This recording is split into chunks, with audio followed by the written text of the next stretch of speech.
Na turbulenta e sombria década de 30 do século XX, precisamente na Alemanha, uma nação que se preparava para o conflito global, que viria a ser conhecido como Segunda Guerra Mundial, uma história obscura começou a se desenrolar nos laboratórios de uma empresa farmacêutica chamada Temmler Werke. Essa companhia, inicialmente focada no desenvolvimento de medicamentos comuns, deu um passo revolucionário ao criar uma substância que, apesar de parecer inofensiva à primeira vista, carregava um potencial destrutivo e uma influência transformadora sobre quem a consumisse. Em 2037, eles lançaram no mercado uma pequena pastilha de cor branca chamada Pervitin, que rapidamente capturou a atenção do público. Sua aparência era simples e discreta, um comprimido compacto que qualquer pessoa poderia adquirir facilmente em uma farmácia, sem necessidade de receita médica. No entanto, escondido dentro daquela pequena cápsula, havia algo de uma potência surpreendente: o cloridrato de metanfetamina, uma substância que, na sua essência, era uma forma cristalina de metanfetamina, popularmente conhecida como metanfetamina cristalina, ou, de modo mais comum, crystal meth.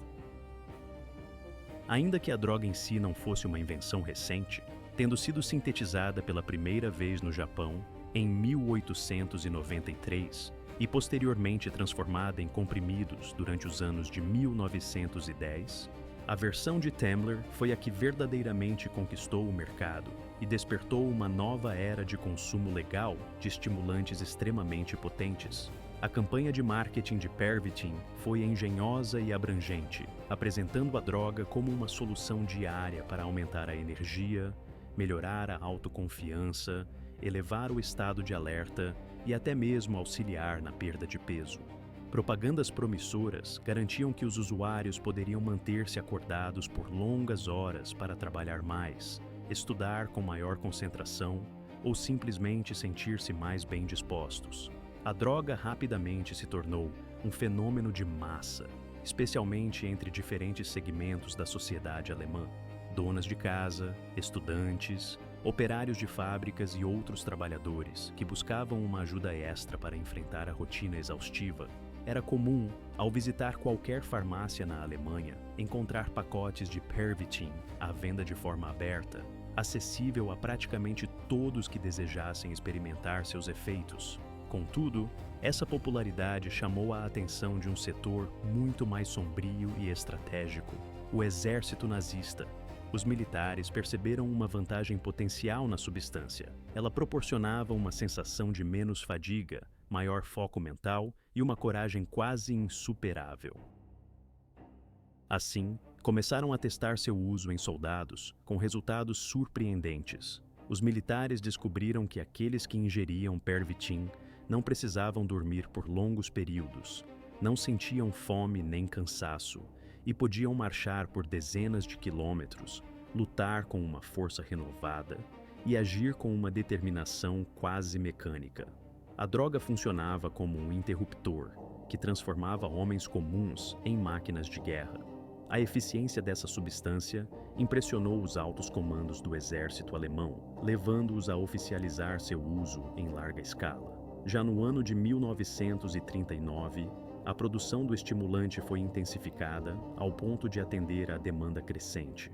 A própria fábrica Temmler recebeu ordens de ampliar a fabricação, de modo que, em pouco tempo, milhões de comprimidos estavam sendo distribuídos durante treinamentos e operações de combate. Para os médicos militares, Pervitin era considerado o impulso definitivo para o desempenho dos soldados, uma arma secreta que elevava o espírito de combate e estimulava a disposição para assumir riscos.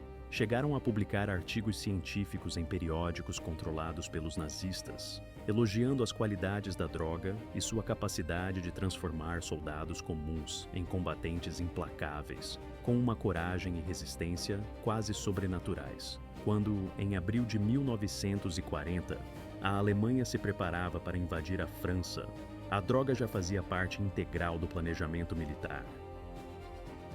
Uma quantidade impressionante de comprimidos, aproximadamente 35 milhões, foi distribuída exclusivamente para essa campanha, entregues aos soldados que se preparavam para o ataque.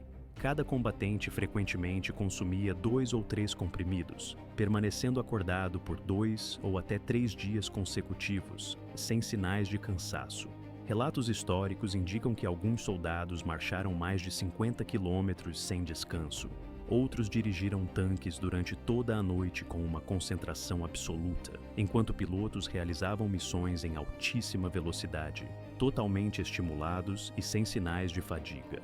A droga proporcionou uma vantagem momentânea, quase insuperável, às forças alemãs durante o início do conflito. Há até uma. Durante a Segunda Guerra Mundial, as forças militares adotaram estratégias e táticas inovadoras com o objetivo de conquistar territórios e derrotar o inimigo de maneira rápida e eficiente. Uma das principais táticas envolvia o uso de tanques, aviões e tropas de infantaria, coordenados de forma habilidosa para penetrar rapidamente as fronteiras inimigas, antes que essas pudessem entender completamente o que estava acontecendo. Essa abordagem de guerra relâmpago, conhecida como Blitzkrieg, tinha como essência a velocidade e a surpresa, buscando desorientar e desorganizar as defesas adversárias em questão de horas, muitas vezes antes mesmo que os soldados inimigos pudessem reagir adequadamente. No entanto, esse tipo de combate não era convencional nem comum para os padrões tradicionais de guerra. Era preciso contar com um tipo especial de soldado, uma figura que pudesse resistir a condições extremas por longos períodos, sem descanso, suportar dores intensas e manter um ritmo de movimento e ação como uma verdadeira máquina de guerra. Para isso, os militares recorreram a substâncias estimulantes que proporcionavam uma energia momentânea e uma resistência incomum. Uma das drogas mais utilizadas nesse contexto foi o Pervitin, um derivado de metanfetamina, que desempenhou um papel fundamental na mobilização rápida e agressiva das forças do eixo. Os tripulantes de tanques, por exemplo, consumiam algumas pílulas de Pervitin e conseguiam permanecer acordados por 3 a 4 dias consecutivos, sem dormir. Essa prática permitia que eles operassem suas máquinas de guerra de forma contínua, sem sinais de fadiga, o que era crucial durante as ofensivas rápidas e decisivas. O mesmo acontecia com os pilotos da Luftwaffe, a Força Aérea Alemã, especialmente os tripulantes de bombardeiros. Esses aviadores realizavam missões prolongadas, cruzando grande parte do continente europeu enquanto estavam sob o efeito da metanfetamina.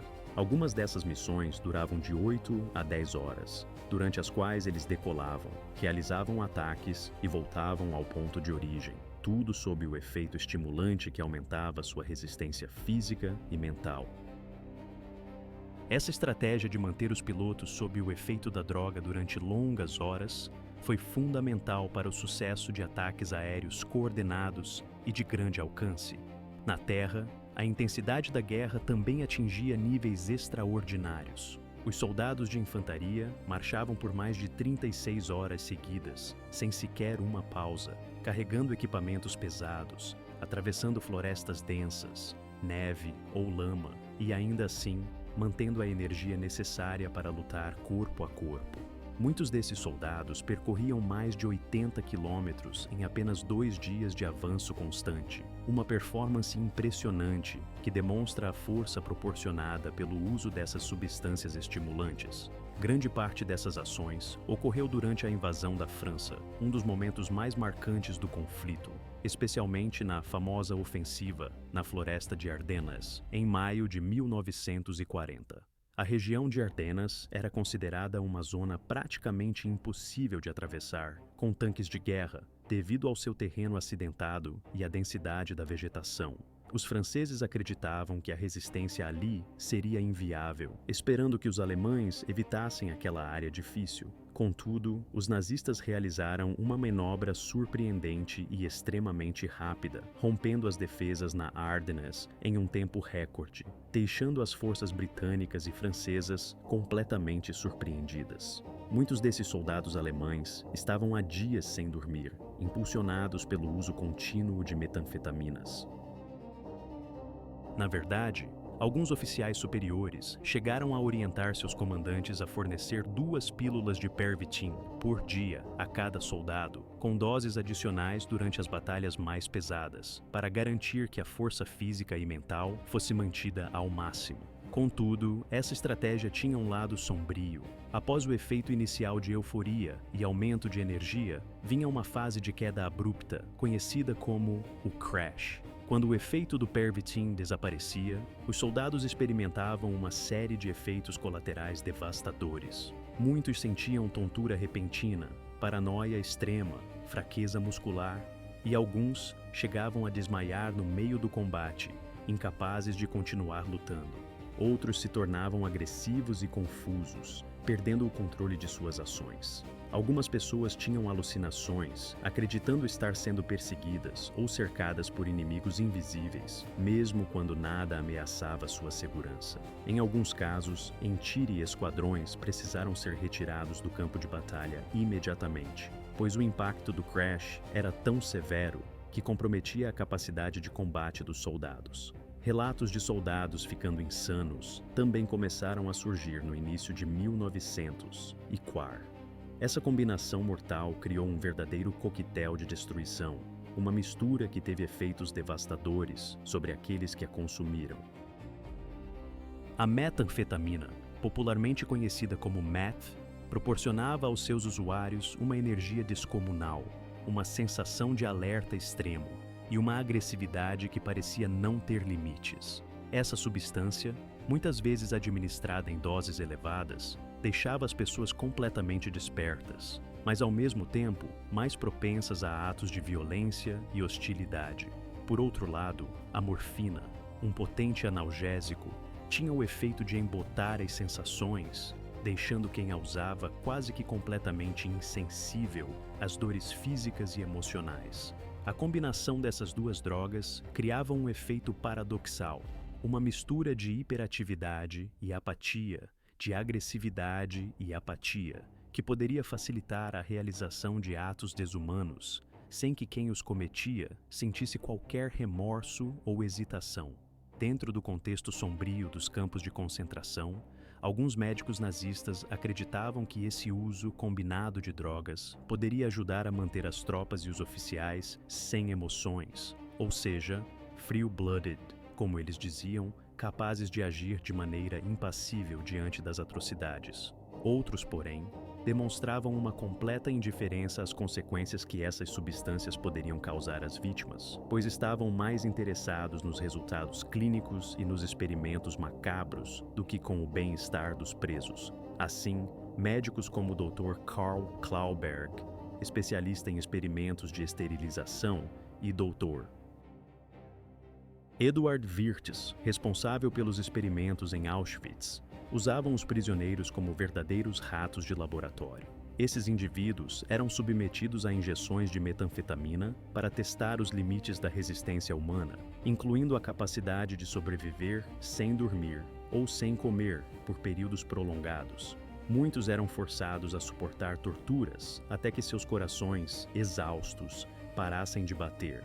Um dos experimentos mais cruéis realizados em Dachau envolvia a aplicação de temperaturas extremamente baixas, com o objetivo de determinar por quanto tempo uma pessoa poderia sobreviver congelada. Para tanto, os prisioneiros recebiam metanfetamina na tentativa de prolongar sua resistência às condições extremas. Em outros casos, eles eram privados de alimentação enquanto estavam sob o efeito da droga, na esperança de descobrir se a metanfetamina poderia lhes dar uma sobrevida maior, mesmo na penúria mais severa. Contudo, a maioria deles morria em agonia, vítimas de uma combinação de dor, exaustão e os efeitos devastadores das substâncias administradas. A situação dentro dos campos de concentração era ainda mais assustadora pelo fato de que muitos dos oficiais da SS, os responsáveis por esses atos, estavam tão imersos no consumo de drogas que perdiam completamente a noção da realidade. Há relatos de guardas que, sob efeito de metanfetamina, tinham alucinações e passavam a gritar com sombras que só eles conseguiam ver, ou a imaginar que prisioneiros tramavam ataques contra eles. Um exemplo trágico ocorreu no campo de Majdanek. onde um guarda, convencido de que tinha ouvido vozes na sua cabeça, disparou contra vários prisioneiros, acreditando que eles estavam conspirando contra sua vida. Esses pensamentos delirantes eram, na verdade, efeitos do álcool ou das drogas, principalmente da metanfetamina, que alteravam completamente sua percepção de realidade. Em outra ocasião, um oficial foi visto tremendo de forma violenta, incapaz de ficar de pé, e de repente entrou em uma fúria incontrolável, golpeando um prisioneiro com as próprias mãos até a morte. Testemunhas relataram que ele apresentava sinais de uma crise convulsiva, com a boca cheia de espuma, um possível indicativo de uma crise nervosa ou uma reação adversa à droga. Até o ano de 1943, o uso desenfreado de drogas na SS tinha atingido níveis alarmantes, o que chamou a atenção do comando nazista. Relatórios internos começaram a indicar que muitos oficiais estavam instáveis, imprevisíveis e, em alguns casos, completamente insanos. Esses homens já não agiam mais apenas por ordens, mas por impulsos selvagens e atos de violência completamente pessoais. A rotina de brutalidade se tornava cada vez mais descontrolada, alimentada pelo consumo contínuo de drogas. Apesar de tentativas do alto comando nazista de conter o uso de Pervitin, nome comercial da metanfetamina, especialmente na SS, o estrago já havia sido feito. Os soldados e oficiais estavam viciados, suas mentes começando a se desintegrar, tornando-se incapazes de distinguir a realidade de suas próprias alucinações. Ele acreditava que as injeções que recebia diariamente aumentavam sua força e resistência, uma crença que, infelizmente, tinha uma base bastante fundamentada na sua rotina de tratamentos. Entre os anos de 1941 e 1945, o médico pessoal de Hitler, o Dr. Morell, administrou ao líder nazista mais de 80 tipos diferentes de medicamentos, cada um com funções específicas e muitas vezes bastante complexas. Alguns desses remédios eram relativamente simples, como vitaminas essenciais para o bom funcionamento do organismo, destinados a reforçar sua saúde de forma geral. No entanto, a maior parte da lista de drogas era composta por substâncias de efeito muito mais profundo e perigoso, muitas das quais tinham propriedades potentes, capazes de alterar significativamente a mente e o corpo do paciente. Entre os medicamentos mais chocantes que conseguimos registrar atualmente, destaca-se o fato de Hitler estar sendo regularmente submetido a injeções de coquetéis de drogas que continham metanfetamina. Essas substâncias, conhecidas por seus efeitos estimulantes extremamente fortes, não eram administradas em doses pequenas, como se poderia imaginar, mas sim em combinações poderosas, às vezes várias vezes ao dia. Essas injeções eram compostas por misturas de drogas de alta potência, pensadas para manter Hitler ativo e alerta, independentemente do seu estado físico ou mental. Além dessas, ele recebia também medicamentos como Eucodal, um opioide semelhante ao que hoje chamamos de oxicodona, conhecido por seu efeito analgésico intenso e potencial de dependência. Além disso, Hitler era tratado com Pervitin, uma droga que, na época, era amplamente utilizada por soldados durante a guerra devido às suas propriedades estimulantes. Para problemas de garganta e sinusite, ele utilizava tratamentos à base de cocaína, uma substância que, apesar de seus efeitos anestésicos, também apresenta um alto potencial de dependência e efeitos colaterais graves. Para manter sua energia durante o dia, Morell também injetava-lhe cafeína e glicose, visando combater a fadiga e manter sua disposição. À noite, por sua vez, eram administrados barbitúricos, com o objetivo de ajudá-lo a dormir e reduzir sua ansiedade, que muitas vezes parecia estar à flor da pele. Em uma tentativa até então surpreendente, Morell chegou a administrar a Hitler extratos de sêmen de touro, acreditando que essa substância pudesse aumentar sua resistência física e vigor. Pode parecer inacreditável, mas tudo isso faz parte do registro histórico, e essas práticas realmente ocorreram. Com o passar do tempo, especialmente a partir de 1944, os sinais de que o corpo de Hitler começava a sofrer uma deterioração séria tornaram-se cada vez mais evidentes. Em filmagens daquele período, é possível perceber claramente que ele tremia, sobretudo a mão esquerda, que muitas vezes tremia de forma visível, e em uma cena famosa tenta esconder esse tremor atrás das costas, numa tentativa de disfarçar sua fraqueza. Sua postura se tornou fraca e desanimada, e suas expressões faciais refletiam uma tensão constante, quase congelada, como se estivesse lutando contra seus próprios limites físicos. Esses sinais eram indicativos de efeitos colaterais severos, decorrentes do uso contínuo de drogas, ou talvez até de um processo de abstinência que começava a se manifestar. As mudanças no seu padrão de fala também eram notáveis. Por vezes, ele falava em um ritmo acelerado demais, enquanto em outros momentos, sua fala parecia arrastada, lenta e arruinada por uma lentidão incomum. Sua estabilidade emocional, que antes demonstrava confiança e determinação, tornara-se completamente instável. Ele passava de momentos de extrema arrogância e entusiasmo para explosões de raiva, gritando e acusando todos ao seu redor de traição, como se estivesse à beira de um colapso mental.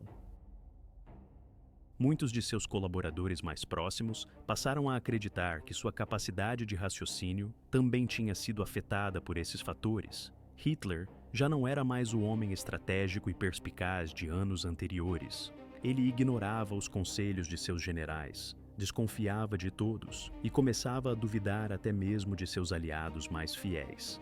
Ainda assim, permanecia convicto de que a Alemanha poderia vencer a guerra, mesmo quando as evidências apontavam claramente para uma derrota inevitável. Em seus discursos e conversas, passaram a surgir menções a armas secretas e soluções milagrosas, como se buscasse desesperadamente alternativas para mudar o curso do conflito.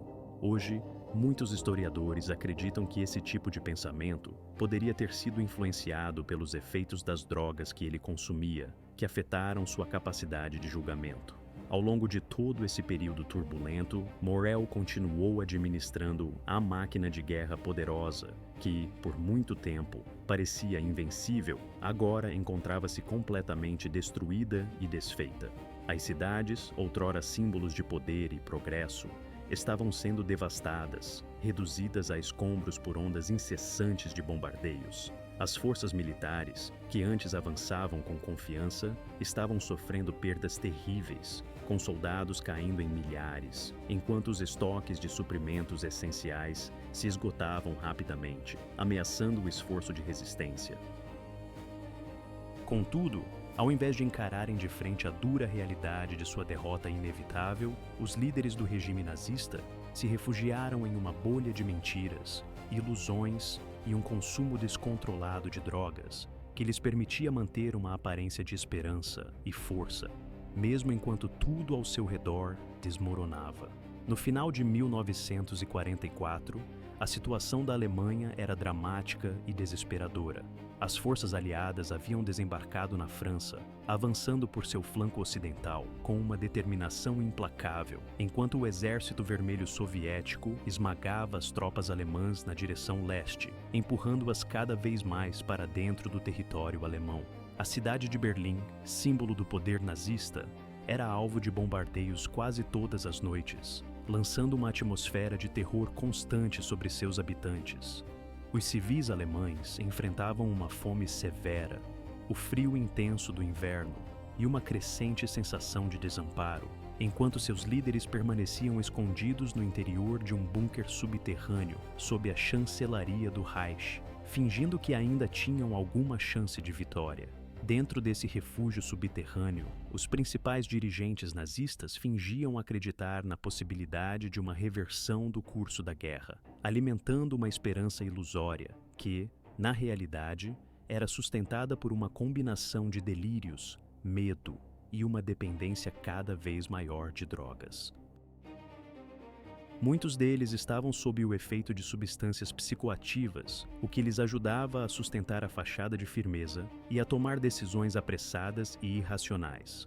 Joseph Goebbels, ministro da propaganda, por exemplo, tomava comprimidos para dormir todas as noites, enquanto sua mente, carregada de ansiedade, refletia sobre a situação desesperadora de sua família, composta por 6 filhos, cujas vidas, ele sabia, estavam condenadas. Durante seus últimos dias no bunker, ele dedicava-se a louvar Hitler publicamente, enquanto secretamente planejava a morte de todos eles, como uma forma de evitar que caíssem nas mãos dos inimigos ou fossem vítimas da derrota inevitável. O chefe da SS, Heinrich Himmler, também recorria ao uso de estimulantes para manter-se vigilante e administrar suas inúmeras responsabilidades, que começavam a desmoronar diante do caos crescente. Seus departamentos colapsavam, suas decisões tornavam-se cada vez mais descontroladas. E até mesmo ele começou a buscar alternativas para escapar da derrota ou fechar acordos com os aliados, na esperança de salvar sua própria pele. Todo o círculo de liderança nazista mergulhava numa espiral de confusão e desordem, marcada por conflitos internos, desconfiança mútua e tentativas desesperadas de sobrevivência.